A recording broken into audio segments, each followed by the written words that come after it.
Isu global warming mulai menjadi perhatian masyarakat internasional sejak diselenggarakannya konferensi PBB tentang lingkungan hidup di Stockholm, Swedia pada tahun 1972. Isu lingkungan pada awalnya hanya dianggap sebagai isu law politik. Kemudian, isu ini berubah menjadi salah satu isu global utama karena dianggap memiliki pengaruh besar terhadap keberlangsungan hidup manusia. Hal ini disebabkan karena adanya program pembangunan dan industrialisasi yang dicanangkan oleh negara-negara berjalan dengan mengabaikan polusi dan limbah yang dihasilkan. Peningkatan kadar karbon di udara menyebabkan menipisnya lapisan ozon yang menyebabkan panas matahari terperangkap di dalam gas rumah kaca. Selain itu, pola hidup masyarakat dunia yang tidak ramah lingkungan akibat masih rendahnya kesadaran terhadap lingkungan semakin menambah parah kerusakan yang telah terjadi.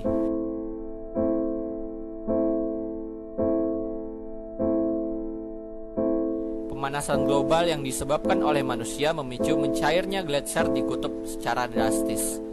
Hal tersebut tentunya dapat merubah iklim dunia dan dinilai dapat mengakibatkan bencana yang ekstrim.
Assalamualaikum warahmatullahi wabarakatuh.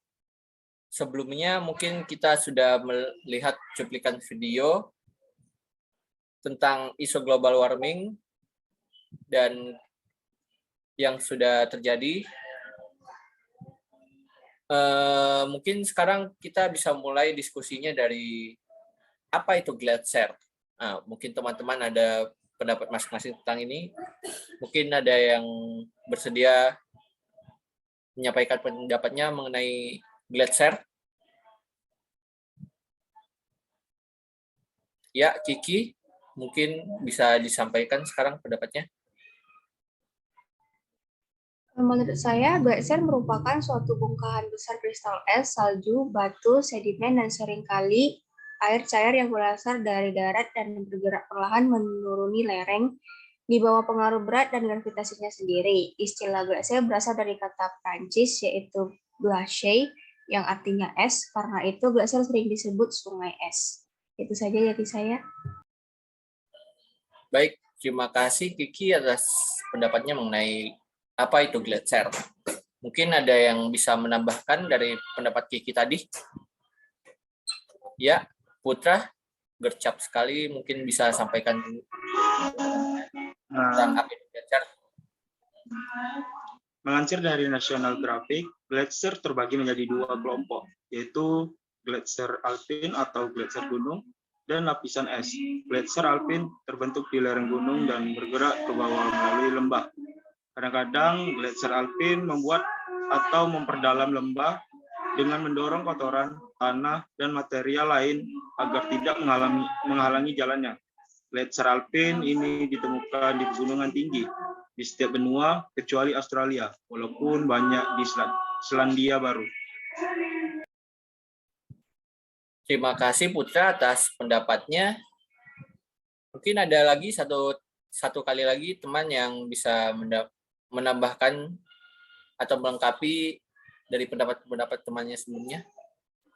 Ya, Rika Alfiantri, silahkan menyampaikan pendapatnya. Baik, terima kasih. Menurut pendapat saya tentang gletser, berbeda dengan gletser alpin, lapisan es tidak terbatas di daerah pegunungan. Mereka membentuk kubah yang luas dan menyebar dari pusatnya ke segala arah. Saat lapisan es menyebar, mereka menutupi segala sesuatu di sekitarnya dengan lapisan es yang tebal, termasuk lembah, daratan, dan bahkan seluruh pegunungan. Lapisan es terbesar yang disebut gletser kontinental terbesar di wilayah yang sangat luas. Saat ini, gletser benua menutupi sebagian besar Antartika dan Pulau Greenland. Lapisan es besar menutupi sebagian besar Amerika Utara dan Eropa selama periode waktu Pleistosen. Ini adalah periode glacial terakhir yang juga dikenal sebagai zaman es, di mana lapisan es mencapai ukuran terbesar sekitar 18.000 tahun yang lalu. Sekian, terima kasih. Baik, terima kasih Rika atas pendapatnya. Kita mungkin dari diskusi tadi telah mengetahui tentang apa itu gletser. Lalu, kenapa sih gletser ini penting? Mungkin teman-teman ada pendapatnya masing-masing tentang ini. Ya, Dwiki Prayoga mungkin bisa disampaikan pendapatnya. Oke, terima kasih Rehat. Es bertindak seperti lapisan pelindung atas bumi dan lautan kita. Bintik-bintik putih cerah ini memantulkan panas berlebih kembali ke luar angkasa dan menjaga planet ini tetap dingin. Secara teori, Arktik tetap lebih dingin daripada Khatulistiwa karena lebih banyak panas dari matahari yang dipantulkan dari es kembali ke luar angkasa. Sekian dari saya. Oke, terima kasih Dwiki atas penjelasannya. Mungkin ada yang bisa lebih melengkapi lagi dari pendapat Dwiki tadi. Ya, Ferbi Balkis Bayora bisa disampaikan pendapatnya.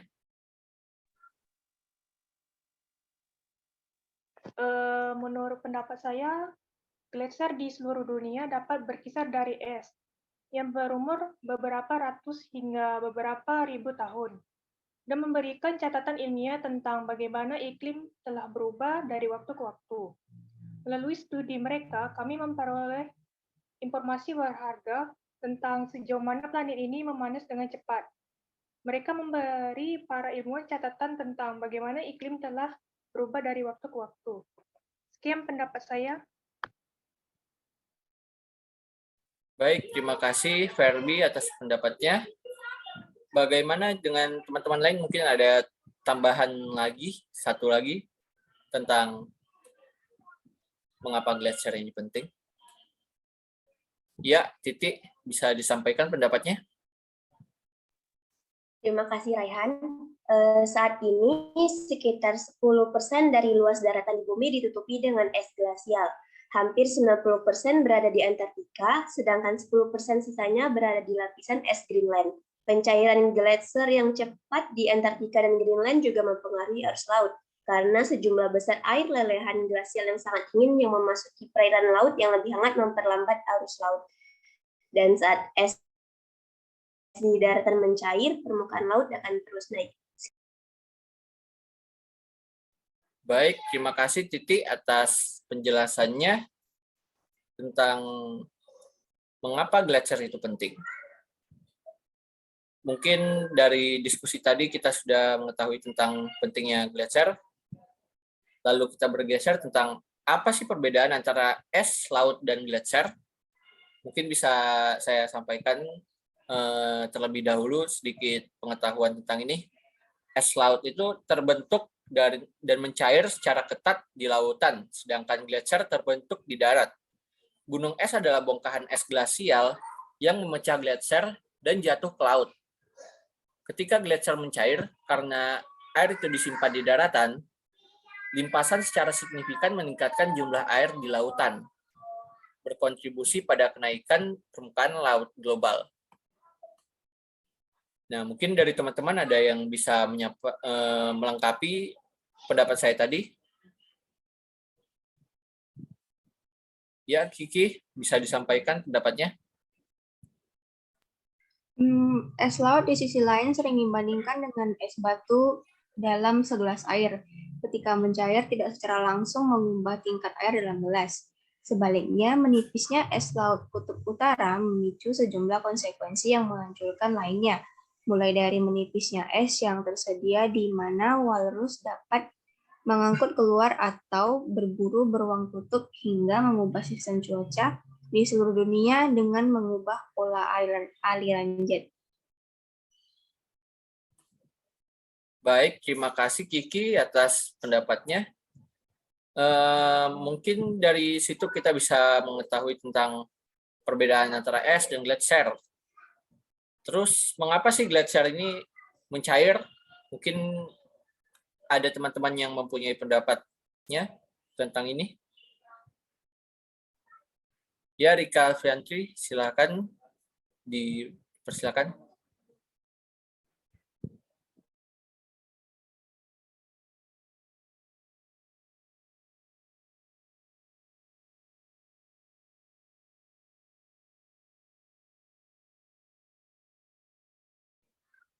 Rika Alfiantri, dipersilakan.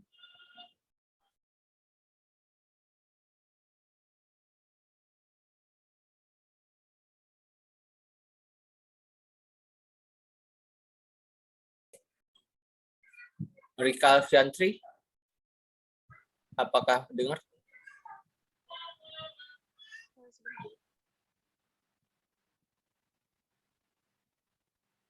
Oke, baik.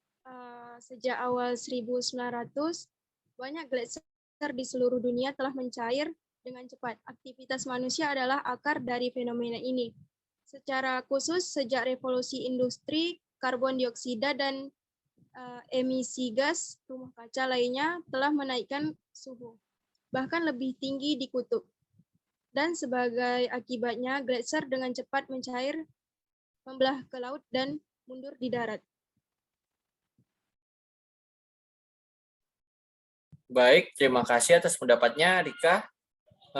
Mungkin ada yang lebih bisa menambahkan pendapat dari Rika tadi tentang bagaimana sih gletser ini mencair.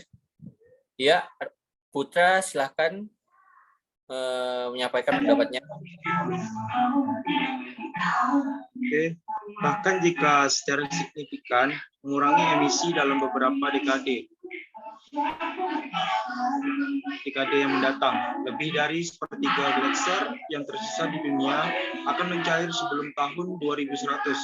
Jika menyangkut es laut, 95% es tertua dan paling tebal di kutub utara sudah hilang. Para ilmuwan memproyeksikan bahwa jika emisi terus meningkat tanpa terkendali, Arktik bisa bebas es di musim panas segera setelah tahun 2040 karena suhu laut dan udara terus meningkat dengan cepat.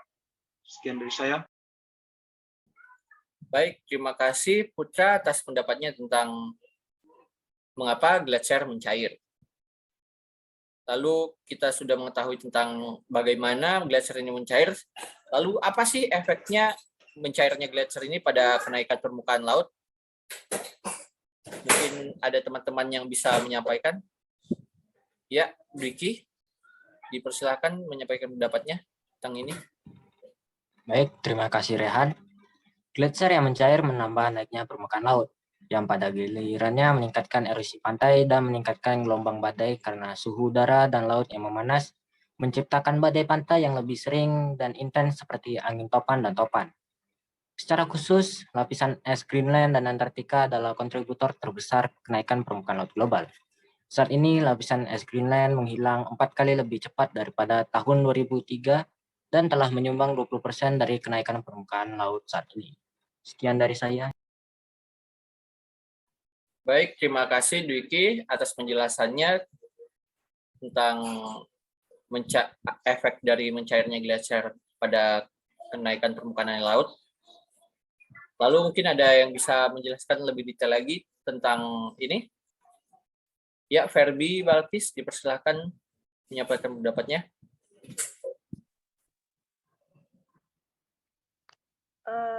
Tambahan dari saya, seberapa banyak dan seberapa cepat lapisan es Greenland dan Antartika ini mencair di masa depan akan sangat menentukan seberapa banyak permukaan laut naik di masa depan.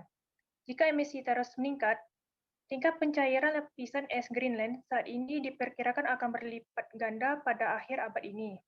Yang mengkhawatirkan jika semua es di Greenland mencair, itu akan menaikkan permukaan laut global hingga 20 kaki. Sekian dari saya. Baik, terima kasih Ferwi atas pendapatnya, perlengkapan pendapatnya. Lalu kita mungkin sudah mengetahui tentang efek dari mencairnya gletser ini pada permukaan air laut yang sangat ekstrim hingga menaikkan permukaan air laut global hingga 20 kaki. Lalu bagaimana sih mencairnya es laut dan gletser mempengaruhi pola cuaca? Bagaimana pendapat teman-teman sekalian? Kiki, mungkin bisa disampaikan pendapatnya? Menurut pendapat saya, saat ini Arktik memanas 2 kali lebih cepat dari manapun di bumi, dan es laut di sana menurun lebih dari 10% setiap 10 tahun. Saat es ini mencair, bagian laut yang lebih gelap mulai muncul, menghilangkan efek yang sebelumnya mendinginkan kutub, menciptakan suhu udara yang lebih hangat, dan pada gilirannya mengganggu pola normal sirkulasi laut. Penelitian menunjukkan pusaran kutub lebih sering muncul di Laut Kutub Utara karena perubahan aliran jet yang disebabkan oleh kombinasi suhu udara dan laut yang memanas di Kutub Utara dan daerah tropis. Baik, terima kasih Kiki atas penjelasannya. Mungkin ada sedikit tambahan dari saya tentang ini. Pencairan glasial yang kita saksikan hari ini di Antartika dan Greenland mengubah sirkulasi Samudra Atlantik dan telah dikaitkan dengan runtuhnya perikanan di Teluk Maine dan badai serta angin topan yang lebih merusak di sekitar planet ini. Maka dari itu, apa efek dari mencairnya gletser dan hilang es laut pada manusia dan satwa liar? Mungkin teman-teman ada pendapatnya masing-masing tentang hal ini? Ya, Titi, bisa disampaikan pendapatnya? Menurut saya, apa yang terjadi di tempat-tempat ini memiliki konsekuensi di seluruh dunia. Saat es laut dan gletser mencair dan lautan menghangat, arus laut akan terus mengganggu pola cuaca di seluruh dunia. Industri yang berkembang pesat pada perikanan yang dinamis akan terpengaruh saat air yang lebih hangat mengubah tempat dan waktu ikan bertelur. Masyarakat pesisir akan terus menghadapi tagihan pemulihan bencana miliaran dolar karena banjir menjadi lebih sering dan badai menjadi lebih intens. Orang bukan satu-satunya yang terkena dampak. Di Kutub Utara, saat es laut mencair, satwa liar seperti walrus kehilangan rumah mereka dan beruang kutub menghabiskan lebih banyak waktu di darat, menyebabkan tingkat konflik yang lebih tinggi antara manusia dan beruang. Baik, terima kasih Titi atas pendapatnya. Seperti yang kita ketahui, bahwa efek dari mencairnya gletser ini tidak hanya berefek pada manusia, juga berefek pada satwa liar seperti walrus dan beruang yang tinggal di Antartika. Lalu apa sih dampak dari mencairnya gletser ini bagi Indonesia? Mungkin ada pendapatnya masing-masing dari teman-teman. Silakan disampaikan. Ya, Putra bisa disampaikan pendapatnya. Baru-baru ini Pak panel ilmuwan PBB untuk isu perubahan iklim atau IPCC, Intergovernmental Panel on Climate Change, atau dia merilis Special Report on Ocean and River in Change Climate atau SROCC, kajian terkait dengan kondisi laut dan greenfer atau gletser, lapisan es, dan sebagainya di dunia. Laporan SROCC mengisyaratkan beberapa catatan penting terkait dampak perubahan iklim bagi Indonesia sebagai negara kepulauan di kawasan tropis. Sekian dari saya. Baik, terima kasih pendapatnya Putra. Bagaimana teman-teman lain mungkin bisa lebih melengkapi lagi pendapat dari Putra tersebut? Ya, Ferbi, dipersilahkan menyampaikan pendapatnya. Menurut pendapat saya, pertama, keanekaragaman hayati laut menjadi taruhan. Perubahan iklim turut mengubah ritme, musiman, dan distribusi spesies laut. Sejak tahun 1950-an, secara global spesies laut yang biasa hidup di kedalaman kurang dari 200 meter berpindah menjauh kawasan tropis jauh kurang lebih 52 km per dekade.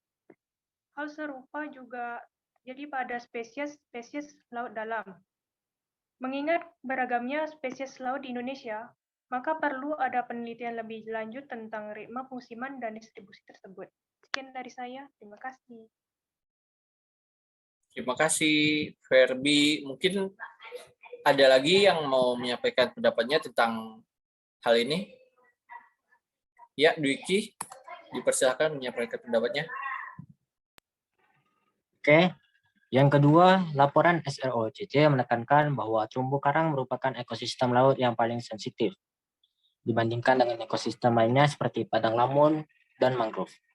Kondisi ini berpengaruh bagi Indonesia yang memiliki padang lamun terluas di Asia Tenggara dan 23% mangrove di dunia.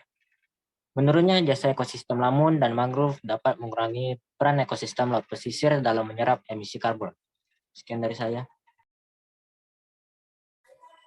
Oke, terima kasih Dwiki atas pendapatnya tentang hal ini. Lalu ada lagi yang mau berpendapat tentang hal ini? Ya, Rika, dipersilakan menyampaikan pendapatnya.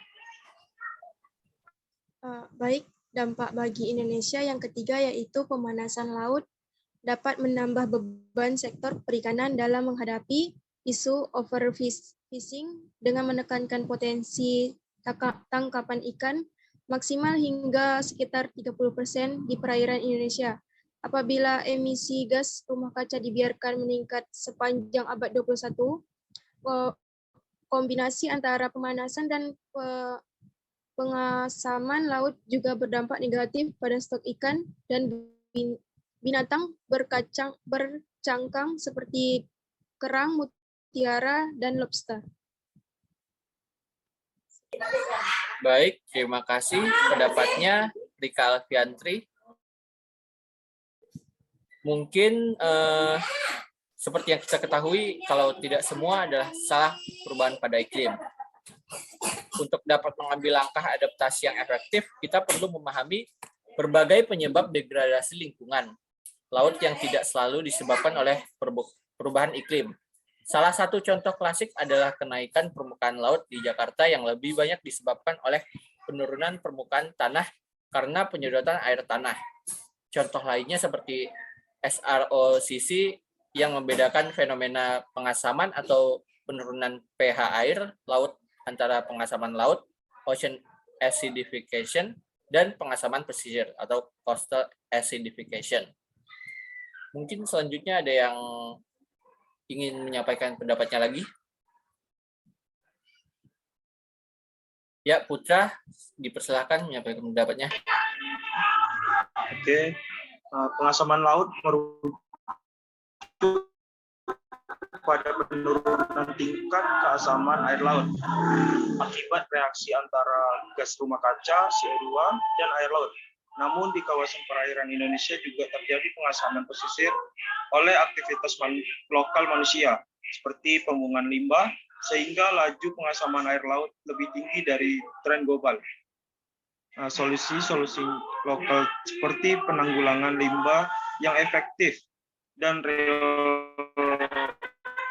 restorasi air laut secara lokal dapat mengurangi dampak dari pengasaman air laut bagi masyarakat sekitar.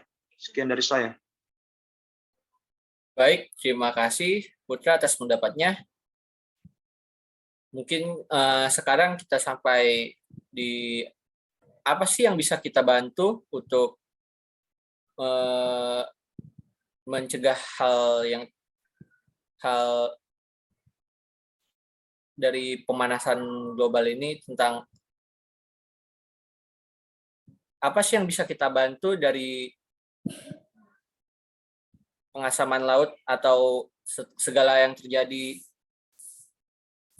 yang membuat permukaan air laut ini naik? Mungkin Ferry bisa menyampaikan pendapatnya.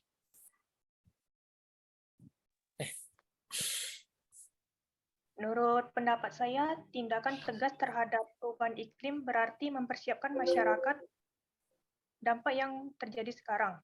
Tapi itu juga berarti melihat ke masa depan, berfokus pada pengurangan gas yang merangkap panas di atmosfer kita yang akan membawa konsekuensi merusak saat planet kita menghangat.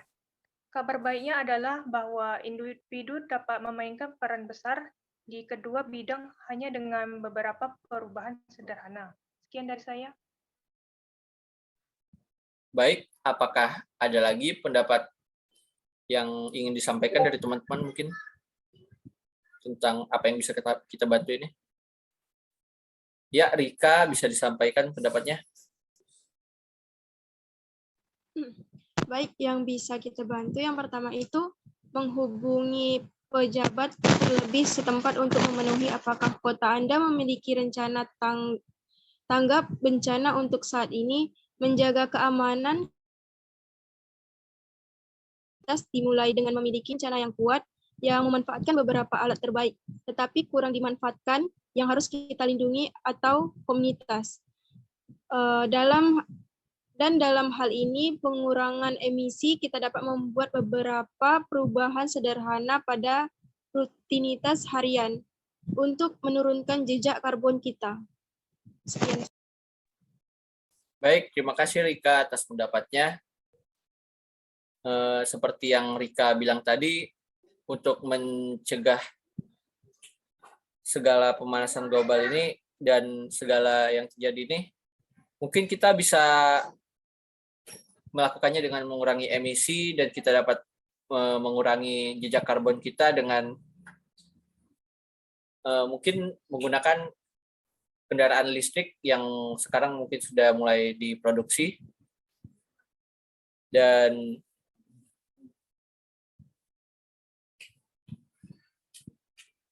ada baiknya kita lebih mengurangi lagi menggunakan transportasi pribadi dan lebih menggunakan transportasi umum untuk menekan penurunan jejak karbon kita tersebut. Sekian, terima kasih. Wassalamualaikum warahmatullahi wabarakatuh. Dari diskusi tadi dapat disimpulkan bahwa pemanasan global yang dipicu dari kegiatan manusia yang menghasilkan gas-gas polusi yang dapat menghangatkan planet kita atau dalam artian buruk memiliki dampak yang berkelanjutan dan merugikan alam, habitat, dan tentunya kita sendiri sebagai manusia. Oleh karena itu, ada baiknya kita seharusnya sadar bahwa waktu kita untuk memperbaiki masalah pemanasan global ini masih ada, walaupun sangat sedikit. Sudah seharusnya kita merubah kebiasaan kita yang dapat menyebabkan pemanasan global, seperti dengan menggunakan kendaraan umum daripada kendaraan pribadi, lebih mengurangi penggunaan AC, tidak membakar sampah, dan jika bisa, mulailah mengganti kendaraan kita yang masih menggunakan BBM dengan kendaraan listrik. Dengan begitu, kita sudah membantu untuk mencegah pemanasan global dan tidak menjadi penyumbang gas polusi yang dapat mendorong pemanasan global semakin menggelora. Kami dari kelompok 1 mengucapkan terima kasih atas perhatian